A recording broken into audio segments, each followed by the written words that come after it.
All right. It is week number 4 as we get into the NFL. It's our second podcast of the week, the Bober and Handley Pro Football Podcast, AM 590 ESPN Omaha, the YouTube channel as well. So you're either hearing us or you're seeing us or both, hopefully. And he's Chris Bober. I'm Nick Handley. And Bober, my gosh, we got to apologize to everybody because when we recorded, and this was just to kind of let people inside the curtain, we recorded at 8 a.m. Tuesday morning. So fresh reaction from that Monday Night Football game. We were excited about the week, and we still are. But we had mentioned, boy, the NFL has done a great job and has had a lot of luck with COVID testing. One of the Atlanta Falcons over the weekend was on the COVID list, but that was the only one since the season has started. And so we're talking about that, and then all of a sudden, we get hit with the news with the Tennessee Titans. The Minnesota Vikings, as far as we know, their facility's open today, but the Titans had another positive test. That's 5 total players, and I think the total now is 11 total within the organization. Out of an abundance of caution, they were going to move that game to either Monday or Tuesday. Now they have decided with the Pittsburgh Steelers to postpone that game to later in the season to try to work out the bye week. So it's complicated, but is this one on us? I don't know. Well, yeah, we definitely jinxed that. We're going along so well. And statistically speaking and realistically, this had to happen. I mean, honestly, you can't just keep going without, during everything that's going on in the world, you can't expect the NFL to just be an anomaly and not have any sort of infections. But I will say I think they're still doing a really good job of continuing to put protocols in place that are going to allow games to happen. You got to remember, it wasn't but a month or two ago. We didn't know if there was going to be a season. Yeah. A lot of stuff's been canceled. The NFL started on time, and they have kind of a hiccup here. And, I wouldn't be surprised if this happens again. And I wouldn't be surprised if not every team gets a 16-game schedule in. I mean, you just have to be prepared to deal for that reality.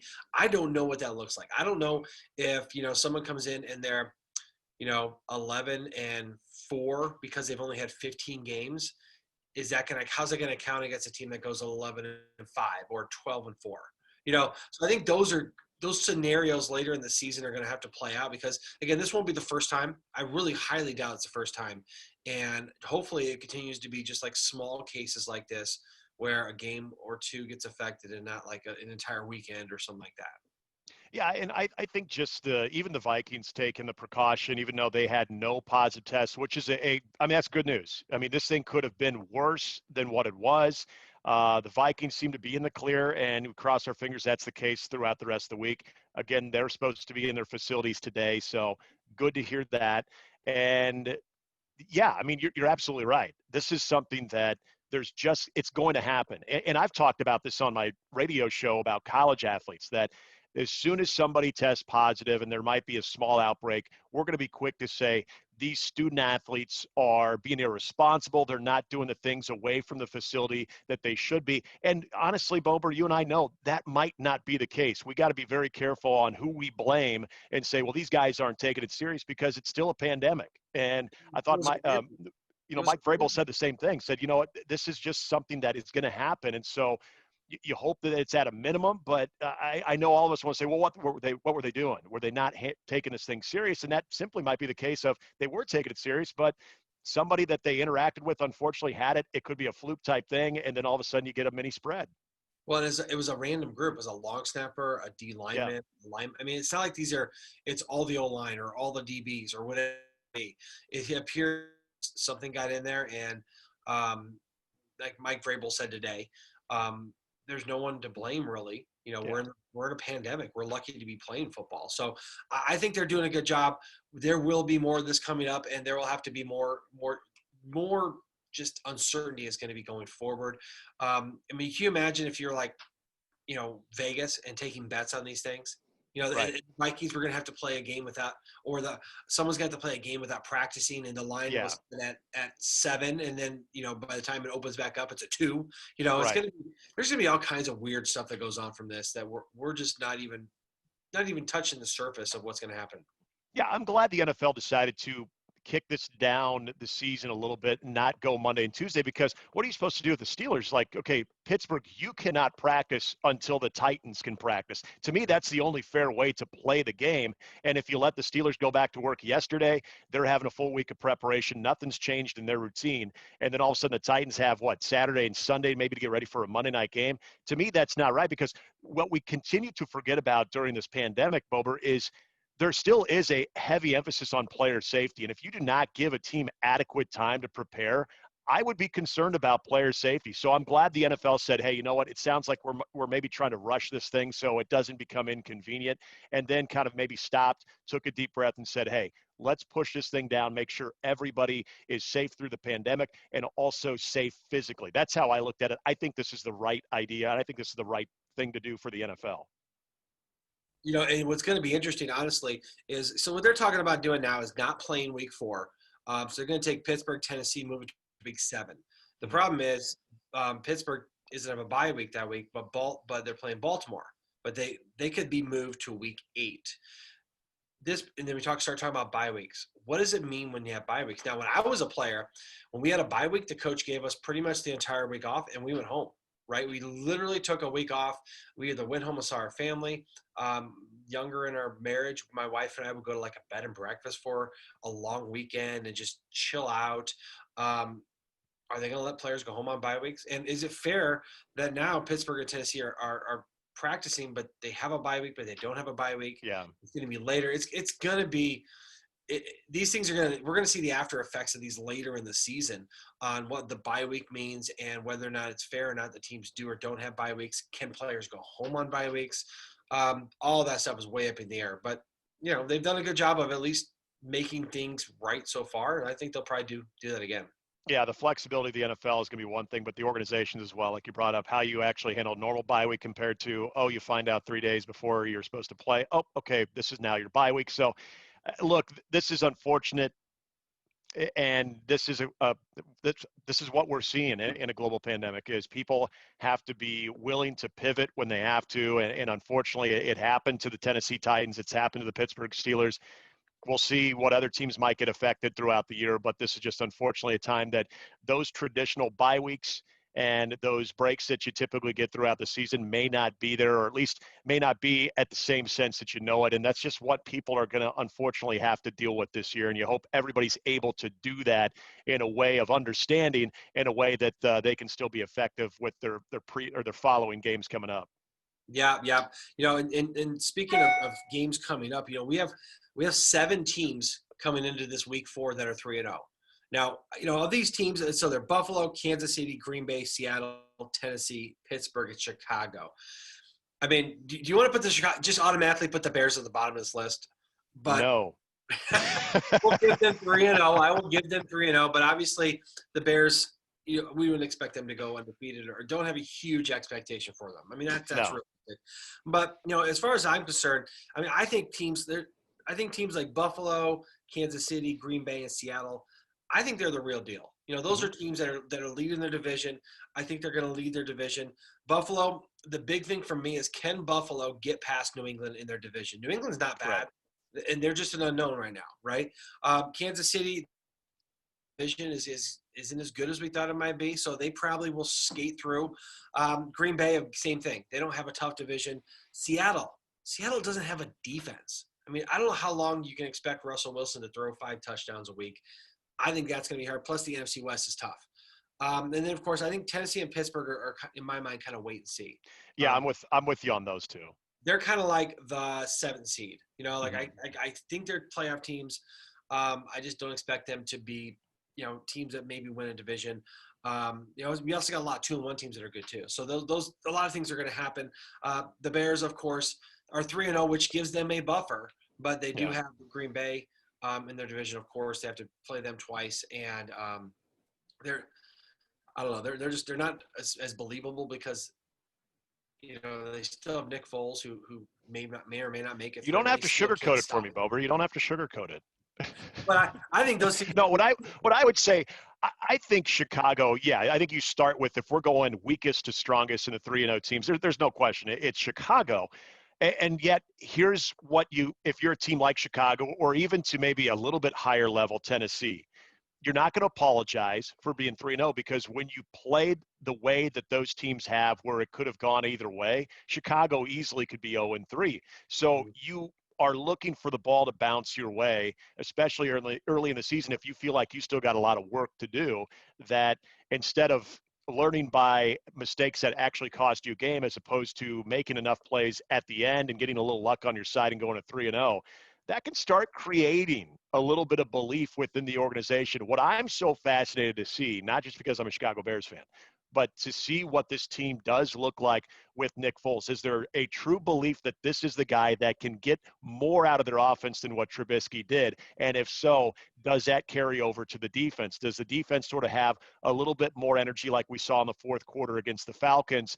So that to me is still sort of a developing story. The Tennessee Titans now with this whole COVID interruption, how does that impact them? Do they get a little more time to prepare and maybe, have a chance to kind of reset a little bit? But another team, again, that could have lost to the Vikings last week. They don't. They're 3-0, but they haven't looked like an impressive 3-0 team. I'm totally with you on the Pittsburgh Steelers.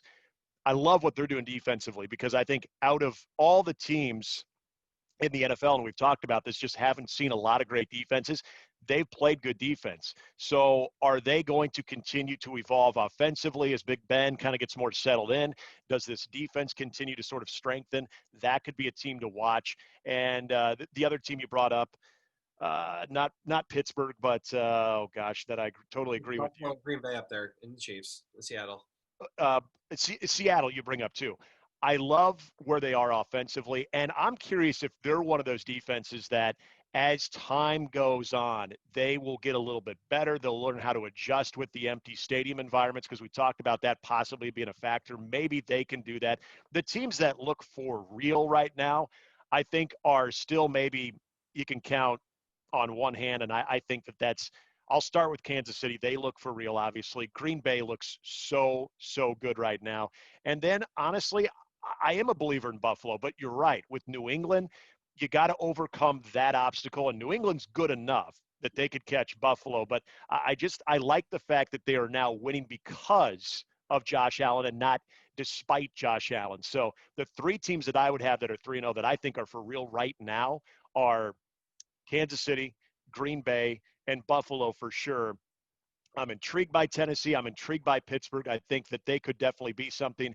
And then, when I kind of look at the other teams and kind of look at Seattle, I think Seattle is definitely great because of what they have offensively. I want to see what their defense could do. So I'd probably put Seattle as that fourth best 3-0 team right now. And then, Chicago's at the bottom. But again, let Chicago win some games. They don't play Green Bay till later in their portion of the schedule. So if they can continue to maybe improve a little bit, for Chicago, I don't think anybody's looking at them as a NFC champion. I think for Chicago, they just have to get to the playoffs, especially for this coaching staff and for their general manager.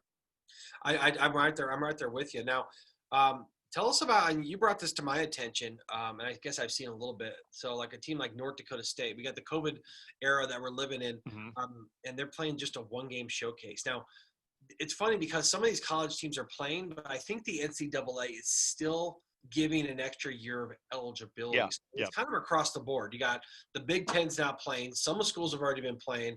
Some Division II schools are playing like 5 games, and there's just one game up in North Dakota State. Yeah, and the thing that's kind of interesting, and a lot of people are starting to hear more about Trey Lance, the North Dakota State quarterback, and knowing that they're going to play Central Arkansas this week, that was something that was on their schedule before the NCAA said that, hey, okay, here's the spring season, here's when they start.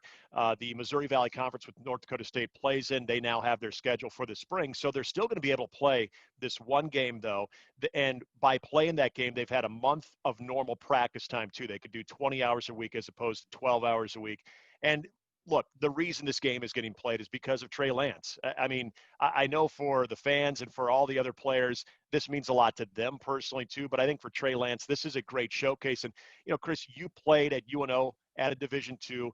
If this were to happen to you, and we've seen so many players at D2, D3, NAIA, that have had a chance to play not only in the NFL, but had a chance to actually have good careers in the NFL. I think about those schools that if this is your senior year, you can't sit around and play a spring season because the draft is going to probably collide with that.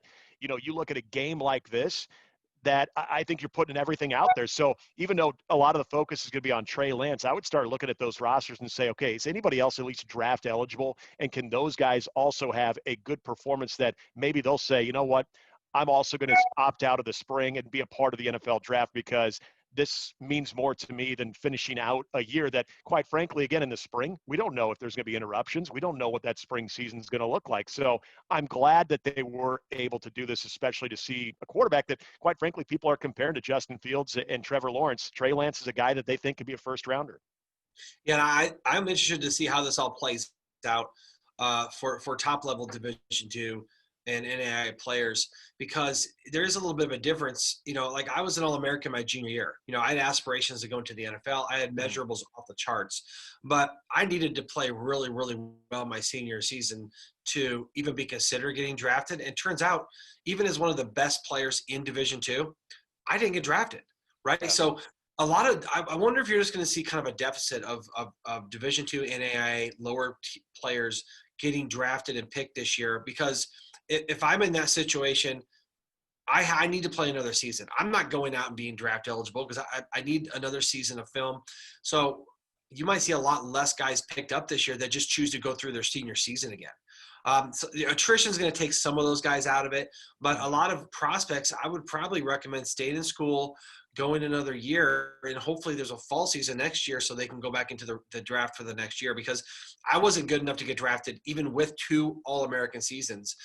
I don't know many players who are going to be above that. I don't know many players who are going to go out and without this season just are going to get overlooked. So I think a lot of guys are just going to defer till next year.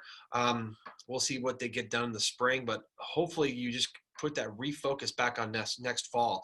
Very few guys are going to get this kind of publicity that this quarterback's get. Most guys, even a guy like me. I mean, I was all everything, and I you're stigmatized at a lower level. They'll find you, but if you don't have that senior season, very few of us are going to get a showcase. They weren't going to put UNO and say, we're going to showcase Bober pass blocking. And, you know what I mean?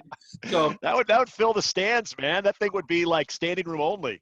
Yeah, gosh, especially with technology today, it may be all over. But yeah, so it's going to be interesting to see how this all plays out. But I'm just glad that they're playing football, that these kids are getting some good film. Hopefully more and more football gets played so that the benefits of that are just so huge for everyone. Yeah, I think it's cool. I think the fact that Trey Lance, for a lot of people that have heard of him and haven't really seen him, I mean, how many times we hear of Carson Wentz? We heard of him, but we didn't actually have a chance to see him because he's competing with FBS football every Saturday. So unless you were up there in Fargo and watching him, or you were part of the opponents that they were playing, you didn't get a chance to see Carson Wentz that much. So this is kind of cool for not only the scouts to be able to watch this, but I think also for a lot of football fans that think, hey, maybe this guy could land on my team in the draft. You at least get a chance to see what he can do and what all the hype is about. Because I can be honest, Chris, I've never watched him play. I've heard great things. I've talked to their play-by-play guy, Jeff Colhane, and he's got great things to say, but I've never seen him play. So I'm curious. I mean, I would have loved to have watched Carson Wentz play a little bit more than just in the FCS playoffs. So this is a chance to see Trey Lance a little bit more. Yep, it's set up well. He should get some good publicity out of it, and hopefully has a great game and helps him out. Speaking of great games tonight, it's not one of them. When this whole thing started, when COVID started, I said I would never take a Thursday night football game for granted because I just wanted sports back. I just want sports back. Boy, the last 2 weeks have really tested me. This one's going to be testing me too. The Jets and the Broncos. I like the Broncos, but they're banged up. The Jets are terrible. I mean, it's hot garbage. And the question is, does Adam Gase make it through the weekend?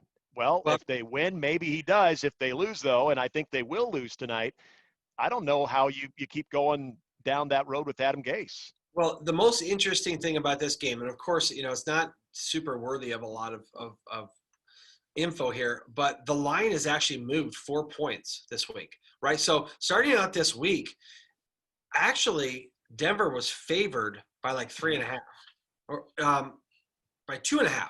And the Yeah. line up to yesterday now has had the Jets favored by 1.5 to 2.5. Now the Jets are favored by 1. I have no idea how the Jets can be favored against anyone, right? I mean, the line is literally, it was a pick 'em, then it went to 1.5. Now it's back down to 1, right? I don't know. I think Denver is not a good team, but I don't think there's any way they lose the Jets, right? If you're a betting man, why Wouldn't wouldn't you think take so. Denver? I mean, Denver's getting tons of money on them because somehow they must have had a lot of Jets people put money. This money must have moved this line back and forth. But the only thing worthy of talking about is that the line moved 4 points, and the only thing that changed as of yesterday is they're starting ripping at quarterback. Yeah. I don't know if that's. I mean, you go from Driscoll to Rippon. It's not going from Tom Brady to whoever is Where's back. Blake Bortles? Damn it, they got him. Come on, use Blake Bortles. Big They game might, but Blake. how does the line move that much? I don't know what happened. I mean, besides the quarterback getting announced, but Yeah. it went from one guy no one's heard of to another guy no one's heard of. It's weird. It's weird how those lines work. I don't know. That's all. I have good news for you. This time next week, though, and God willing, Chicago beats the Colts this weekend. The Bears would be 4-0 hosting Tampa Tom Oh wow. next Thursday. So and that'll be the first Fox broadcast too. So hopefully the product gets a little bit better. Tonight, not good. Not Just good. not good. Speaking of those Bears, it's the Bears Colts on Sunday at noon in Chicago. Indianapolis is a 2.5-point favorite in this one. I think the Colts are an interesting team because at home they seem to be pretty good. Away they're kind of off and on. And again, it's 3 weeks, but I think the Colts team is a fascinating one because this is still a team I consider to be a playoff contender. I think that they are a dangerous team. I like their defense. Philip Rivers is Philip Rivers. He's going to give you some good. He's going to give you some bad and even sometimes some ugly. But the experience he has in trying to utilize the guys that he has, don't get me started on T.Y. Hilton because I had to put him on the bench in fantasy. But the Colts are an interesting team. They're definitely capable, I think, of beating some of the best teams in the NFL, but haven't really seen it come together as of yet. Good news for them. It's early. And then on the Bears side of it, it's going to be okay. How does this team look with a full week of preparation? Is Nick Foles taking all the reps? Does this defense look any better now that they might have a little more confidence in their offense? So I think this is actually storyline-wise a pretty fascinating one.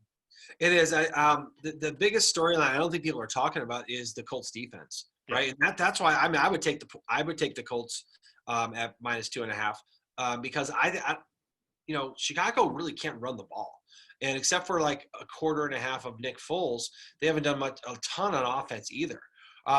Indianapolis is very good on defense. I mean, they are stellar over there, and I think it's a bad matchup for Chicago. I think another thing that I always talk about is to be able to prepare for a quarterback with a full week's game plan is huge. We saw the thing against the Chiefs. When Herbert came in and the Chiefs had no game plan on him, they were totally lost. I think last week Atlanta with Foles coming in, totally lost. When a new quarterback comes in, the defense is absolutely lost. I don't think that's going to happen to Indianapolis this week. So, I think the Bears will end their 3-0 streak. I think No. it's not a best bet for me, but I would, if I had to lay any money, I'd lay money on 2.5 for Indy. Yeah, the Bears as a favorite are terrible with the spread, but as an underdog, they've actually been okay, at least covered. And this is a 2.5. Or I would look at it this way, and yeah, I probably have my fan goggles on. As far as the running the football, the thing that concerns me with Chicago is there's been a much bigger emphasis of running the ball. David Montgomery has been a stud for Chicago, and I think he will get even more carries. But not having Tariq Cohen now as that complimentary back, how are they going to sort of offset that? Is it going to be more Cordero Patterson? Are you going to see Ryan Nall? So, yeah, the running game, I think Chicago knows the importance of that. But also, I think you're going to see more Nick Foles in the shotgun just because he's not as mobile as Mitchell Trubisky. So it'll be an interesting one. Obviously, I think the Bears will win 45-10, but still, that's just me being a Bears fan. I know you're watching this one. Watch out for Darius Leonard. I mean, he's going to have like 15 tackles. That dude's everywhere. So as long as he doesn't hurt Nick Foles, I'm cool with that. All right, so the Jags and the Bengals. Do we need to really spend any time on this one? Actually, interesting enough, though, that the Bengals are a favorite in this one by 3 points. I mean, honestly, I like Jacksonville in this one. I think they're going to have a bounce back. Minshew goes up and down. Last week he was down. This week he's probably up. Jacksonville, I don't know. They're hard to pick, but Cincinnati is so bad. It's not a big line. You know what I mean? I think a lot of people are picking Jacksonville in this one. I think they could bounce back, but it's going to be hard to watch. Yeah, Joey Burrow has been a bright spot, but he's getting his clock cleaned. He's still making big throws. I've been impressed with him so far. But yeah, that's a game that the thing that shocked me more than anything is that Cincinnati is actually favored, but I also don't feel so confident in Jacksonville that I'd put money either way on this one. Mhm. The Cowboys and the Browns, Dallas at home, they are favored by 4.5 points over the Browns. This is another game that I think is a trap because I think the Browns might slowly but surely get a little bit better each week. Look, this is still a very talented roster with Cleveland. They're still the Browns, but the Cowboys have, for the most part, been sort of underwhelming at a lot of parts of this season. So, I mean, yeah, I understand why the Cowboys are the favorite. I would not touch this at all. In fact, it would not shock me if this comes down to a 1 or 2 point victory either way. Yeah, I'm going to say this right now. It's a bad matchup for Dallas, right? Dallas gets to be at home, but that's not a huge deal anymore. No. And Dallas's offensive line is really torn up right now. They're playing, gosh, they're putting centers at guards and tackles all over the place. Let's not forget Cleveland is pretty good up front. I mean, Myles Garrett, Sheldon Richardson, Olivier Vernon's supposed to be able to play this week. I think that is a horrible matchup. Cleveland runs the ball. They do very well. They got probably the best running back duo talent-wise in the NFL. I Mhm. like the coaching staff out there. In fact, I'm going to put Cleveland. You know what? They're my best bet this week. At 4.5 points, I would lay money on Cleveland covering that. All Honestly, right. I don't know. I think they could win this game, but 4.5 points, I think they get that. I don't. If Dallas wins this game, it's probably another miracle, and even then they Yeah. come. You know what I mean? My best bet this week is Cleveland. I'm holding my breath because it's still Cleveland and they're the Browns, but Cleveland is a little sneaky. They're a little sneaky on how good they can be. I think they're going in the right direction. I think the Cowboys honestly are not. I don't have any belief in them. Yeah, I got to see more out of them. I'm with you. I think they're talented, but I got to see more out of them. The next game I want to bring up is my best bet, and that's New Orleans and Detroit. Detroit hosting. They are a 4 point underdog to the Saints. Look, the Saints need to win, and the Saints, I think, get the best remedy this weekend. I'm a huge Matthew Stafford fan, but and having Galladay back, that helps. So I don't think it's Detroit's offense necessarily as it is their defense. Their secondary has been shredded. They're banged up as well. I think for this particular matchup, this is the get right game for Drew Brees, and we'll see what the health status is of some of his weapons. But I just get the feeling this is a talented roster. Sean Payton, I think, is really looking at that defense of Matt Patricia and saying, okay, there's a lot of things that we can exploit in this matchup. So I would love to take the Saints as my favorites, not the underdog, but my favorite, laying 4 points against Detroit on the road. I think this is when the Saints do get right against a pretty bad team. Yeah, Detroit's always done this. They kind of come back and throw one out there. So I'm right there with you. A lot of people like Detroit at +4, but yeah, best bet. The Saints got to show up. If they really don't this week, I don't know where they're going to Yeah. go. Oh, we'll be having another way different conversation Yeah. this time next week if the Saints somehow lose this one. The other game looking at in the afternoon or the noon games anyway, the Seahawks and the Dolphins. Seattle is a 6.5 point favorite. You see Fitz magic every once in a while, and cool. He was able to outperform in a very bad matchup last week on Thursday night. But I do think that Seahawks, and we talked about their defense, it's a little leaky right now. Mhm. I don't like the number 6.5. I just don't. But because what we've seen is Seattle be able to kind of get in shootouts, and typically those things can end anywhere between a 7 point victory to even a 3 point victory. I think Seattle wins this one, but I don't know if I would be comfortable taking the points. I agree right there with you. Fitzpatrick is known for the backdoor cover, Yeah, honestly. exactly, I mean, exactly. I would actually lean towards Miami if it was going to put money on it. I won't touch this one, but I think Seattle scores points. I think they win. One thing to consider is Seattle has to go all the way to Miami. So Hmm. it's still going to be hot. It's going to be a different Yep. environment. Fitz magic is real. It might not win games, but it breaks a lot of covers, I think. That'd be the at 6.5, I'd be scared of the backdoor. But again, I wouldn't touch that one either. Bucks, Chargers. Tampa Bay is actually a full touchdown and an extra point favorite, 7 points over the Chargers at home. I think Tampa Bay is starting to figure this thing out. I think Tom Brady now starting to utilize all of his weapons too. We'll see. Now, have we heard the status of Goodson? Or I'm sorry, Godwin. He's He out. is out. Okay, so that's that's a bit of an issue right there. But I still think he's starting to spread the ball around. And I got to say, this Tampa Bay defense is a little bit better than what I think people are giving them credit for. You're starting to see them kind of fire away. You got a couple local guys. We mentioned Shaq Barrett, Boys Town, UNO product, and of course the Husker tandem of Ndamukong Suh and Levante David. It's a decent defense. So I know seven's a lot. I would almost feel more comfortable with Tampa Bay being able to cover that right now. I just feel like they are trending in the right direction. Yeah, and this is, we don't often disagree. I'm actually taking the Chargers as my underdog of the week. All right. The biggest thing for me is Chris Godwin being gone, right? And I don't have any problem with Tampa winning this game because their defense is really good. But Brady loves Chris Godwin. Do you see the chemistry they had last week? That was unbelievable. He doesn't have that with Mike Evans. I mean, they could run the ball, but who knows who's running it? I think it's a defensive team, quite honestly. It reminds me of an old Patriots team that has Tom Brady to win them games at the end, but they win on defense. Yeah. They are very good on defense. So I would take the Chargers. They're my underdog of the week to cover 7. I think they do. I don't necessarily think they win. I think Tampa wins by 3 or 4 points, honestly. The other thing to look at in this game, it's only a 43-point over-under, and I think that still might be good. Because I think both these teams are decent up front, decent on defense. The Chargers aren't great on the back end. They have to go to Tampa, but I take the Chargers as an underdog. Just 7 points is way too much, I think, for this team. I don't think Brady's a kind of put it away kind of guy just yet, especially when he's not as comfortable, I think, as people were making it out to be. He's like a really good Drew Brees right now to me. He's not a super threat, and they keep on missing guys. So I don't think they're quite there yet. So that's why I think the Chargers cover this. They're going to have to get after Nick Bosa because he could make things a little uncomfortable for old Tampa Tom. Let's go to the next one. Washington and the Ravens. Last check, the Ravens are a 12.5-point favorite on the road to the Washington football team. 12.5 is a big number. The Ravens should be highly motivated after the clunker they had on Monday. I think this team is trying to solidify that they are for real in the AFC, but 12.5 points is a lot. I don't think the Washington football team is that good, but we've seen some surprises where I could see Baltimore winning this thing by 10 and still look good in the process. So I like Baltimore, but those points, that's too rich for my blood.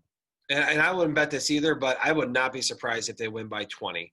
Dwayne Haskins, I don't think he's going to make it through the game. He is a turnover machine, just can't get it done. And Washington's in a different place right now. It's interesting that we're gonna go through a couple of these games with enormous spreads on them, and I think Vegas is putting there trying to get people to not bet the favorite. Right, Yeah. 13 points, 75% of the money is still on Baltimore. And because I think people think it's going to come back. Now, the best thing about it is I have Lamar Jackson on my fantasy team. And I guarantee you he's going to go for a ton of yards and touchdowns this week because he has a prove-it kind of mentality. Yeah.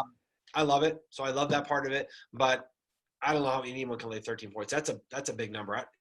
Again, there's a couple of these matchups that we're going to see. But there's a couple more where the lines are huge. And you shouldn't touch them. But at what point is this such a mismatch that how big can the point spread get? Yeah. Cardinals-Panthers is another tricky one because we thought we knew the Cardinals, then they lose to a bad Detroit team last week.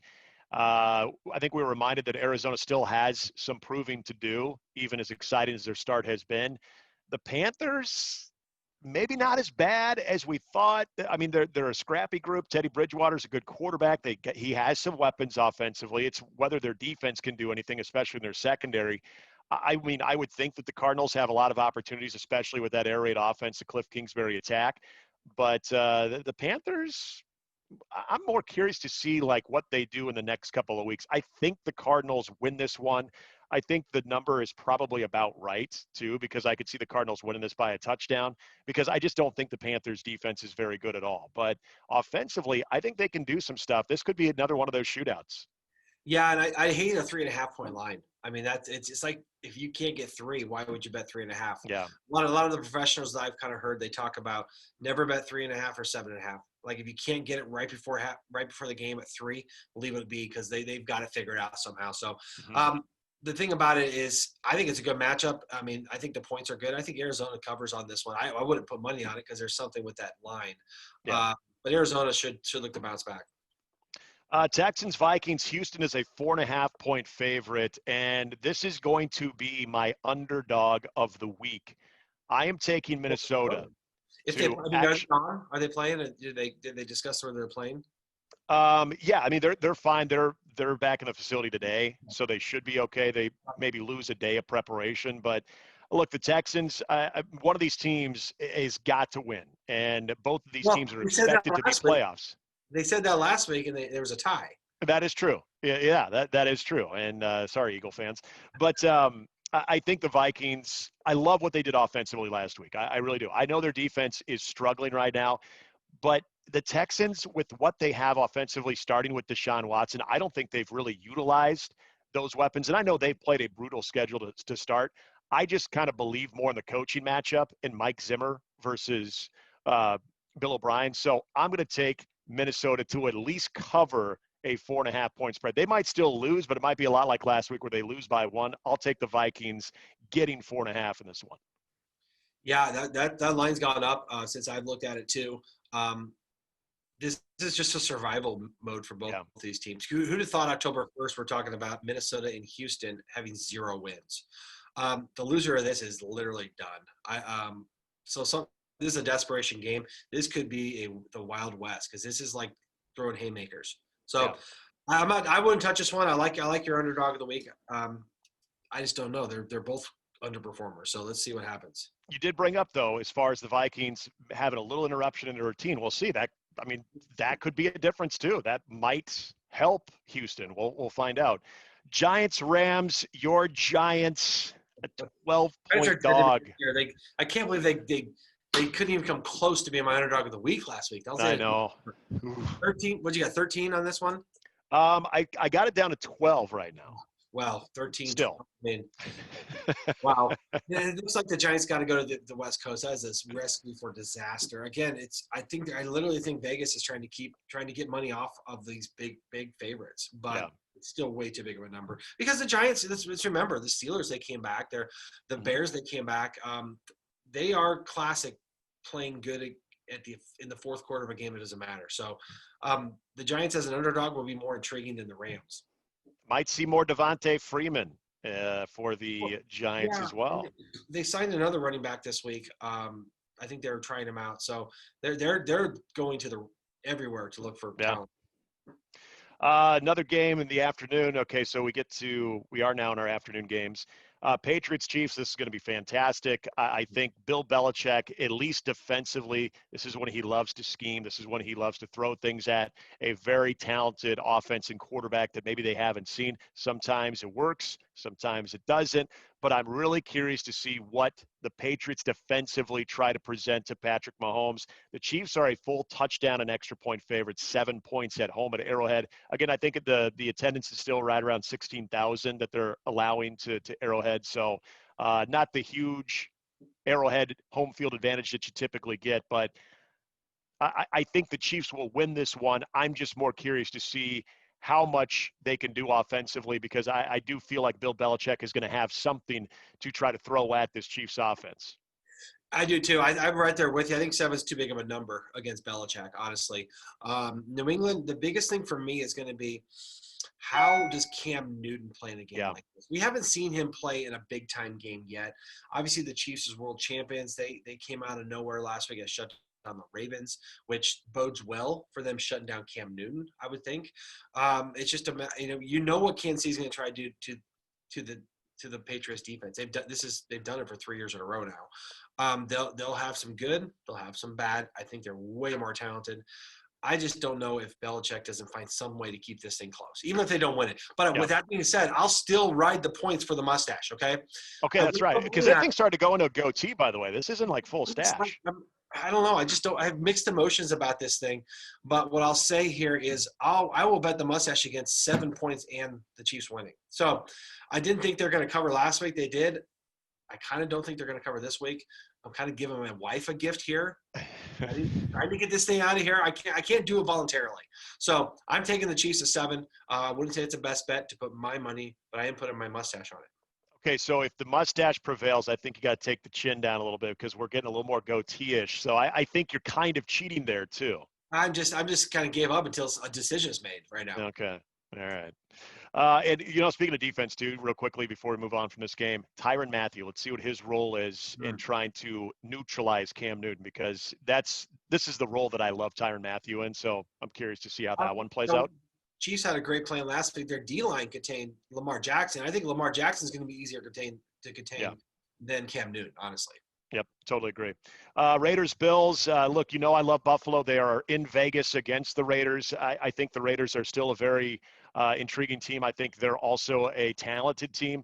They are 2-1. The Bills 3-0. This is going to be a huge test for Buffalo. Buffalo is a road favorite by 3 points. I got to ride with the Bills on this one, though, because I feel like they are gaining more and more confidence each week as they see their offense and their quarterback making more and more plays. The defense is going to tighten up. Yeah, I like the Bills in this one. I'm right there with you. We'll just keep on watching what Josh Allen does. I think it's a great matchup for the Buffalo defense against the Raiders.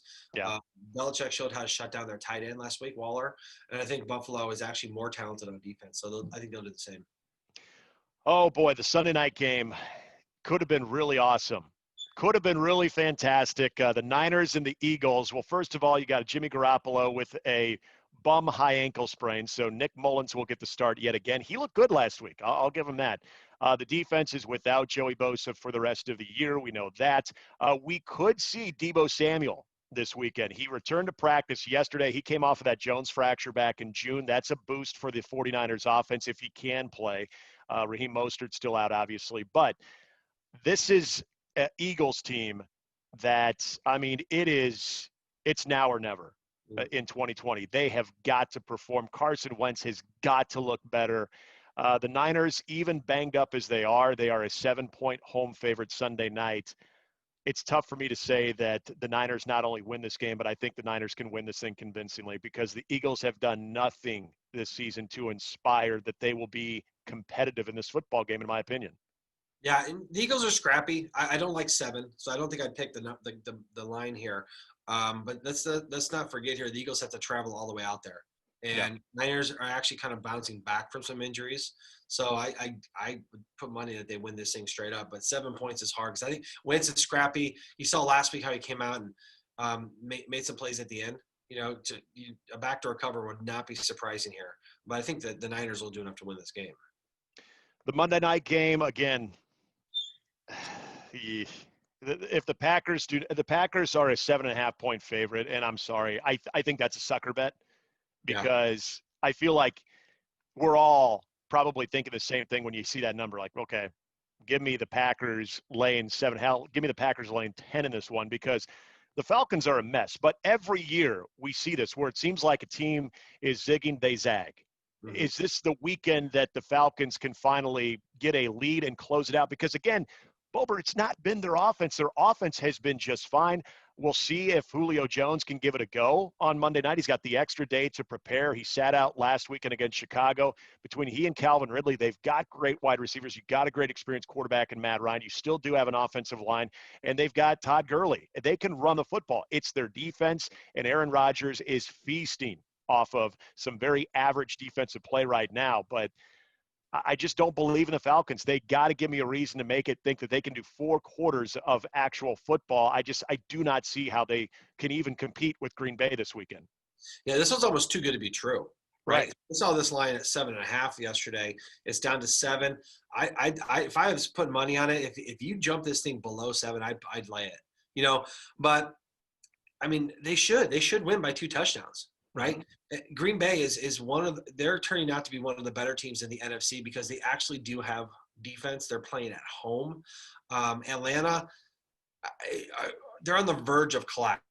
Honestly, I don't know if I saw that last week in the game when they had the Bears come back on them with Nick Foles, and you just saw the sidelines. I mean, guys like Matt Ryan, Calvin Ridley, some of their better players are just looking around like, what the heck is going on? Chris, they were still up by 10. When Chicago failed to convert on a 2-point conversion, they were still up by 10, and they kept showing the sideline shots of Atlanta. They looked beat then, and they still had a 10-point lead in that game.